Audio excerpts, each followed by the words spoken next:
अगर आप लोगों ने गौर किया हो तो फंगस हमारे ना एशिया में स्पेशली हमारे हिंदुस्तान में ही फंगस आपको ना आपके आजू बाजू मिल जाएगा।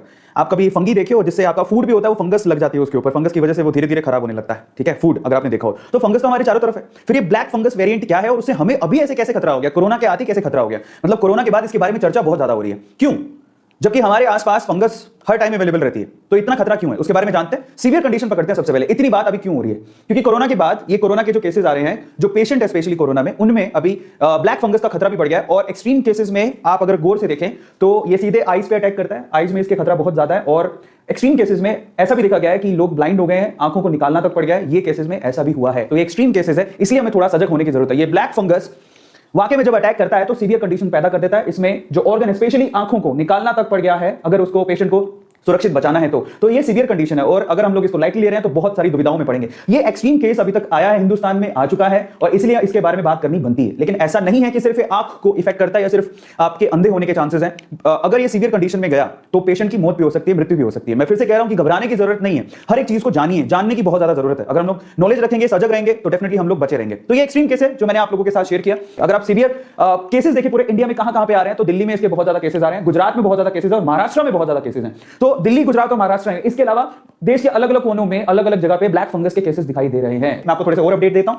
ब्लैक फंगस के महाराष्ट्र में अभी तक केसेस 2000 आ चुके हैं, तो ये छोटा आंकड़ा नहीं है। अगर हम लोग इसको अवॉइड करने की कोशिश कर रहे हैं तो नहीं, हमें अवॉइड नहीं करना है। महाराष्ट्र में 2000 केसेस है, आज महाराष्ट्र में, कल यूपी में भी हो सकते हैं, बिहार में भी हो सकते हैं, आपके स्टेट में भी पहुंच सकता है, राजस्थान में भी पहुंच सकता है। धीरे धीरे बढ़ता जाएगा और ऐसे पहले कोरोना बढ़ा था, ये भी बढ़ गया तो दिक्कत हो जाएगी। और किन केसेस में सीवियर कब हो रहा है उसके बारे में डिटेल में बात करते हैं। गुजरात में अभी तक 900 के करीब केसेस आ चुके हैं और बैंगलोर जहां पर हम रह रहे हैं, मैं रह रहा हूं, ये बैंगलोर में 179 केसेस अभी तक ब्लैक फंगस के सामने आए हैं। ठीक है, तो ये छोटी बात नहीं है, एक भी केस आता है तो हमारे लिए खतरे की घंटी है और ये बहुत ज्यादा केसेस हैं। जरा समझिए, महाराष्ट्र में जो कोविड, मतलब 52 ऐसे कोविड सर्वाइवर थे जिनकी जो मृत्यु है, जिनकी डेथ है, वो ब्लैक फंगस से हो गई है। जरा समझिए कि कोरोना से बच गए थे, ठीक है, कोरोना से बच गए थे, लेकिन वो ब्लैक फंगस के शिकार हो गए। गुजरात में भी 40 के करीब डेथ हो चुकी है ब्लैक फंगस की वजह से। तो अभी ये आंकड़ा भी थोड़ा सा समझने लायक है। अगर हम लोग सोच रहे हैं कि ठीक है नॉर्मल है, नहीं है, नॉर्मल नहीं है, और हमें अभी भी सोचने समझने और सजग होने की जरूरत है। तो चलो मैं आपको बताता हूं, पहले तो ये फंगस कहां पे पाया जाता है उसके बारे में जानने की बहुत ज्यादा जरूरत है। सबसे पहले तो मिट्टी में, जो गीली मिट्टी है, स्पेशली वेट गीली मिट्टी है, वहां पर आप लोगों को ये फंगस मिलेगा, प्रेजेंट होता है। गीली मिट्टी के अंदर ये फंगस आप लोगों को देखने को मिलेगा। इसके अलावा अगर आप प्लांटिंग करते हैं घर पे, तो खाद के अंदर भी ये फंगस होता है। जो खाद होती है,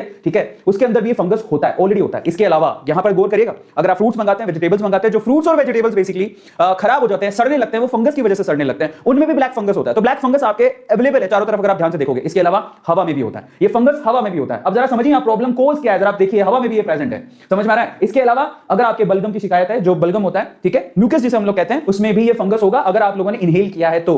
इसका मतलब आपके जो म्यूकस है, जो बलगम रहती है, उसमें भी वो फंगस हो सकता है। तो बलगम तो हमें बहुत पहले से हो रही है ना, तो हमें इतना इफेक्ट क्यों नहीं करता, और आज इसके बारे में इतनी चर्चा क्यों हो रही है, तो मैं आपको समझाता हूं। ये जो प्रॉब्लम है ना, ये नॉर्मल लोगों के लिए नहीं है, जिनकी इम्यूनिटी स्ट्रांग है। इसलिए बार बार बोला जाता है कि अपनी इम्यूनिटी स्ट्रांग करने के लिए ऐसा फूड कंज्यूम करो जो आपकी इम्यूनिटी को अंदर से स्ट्रांग करे।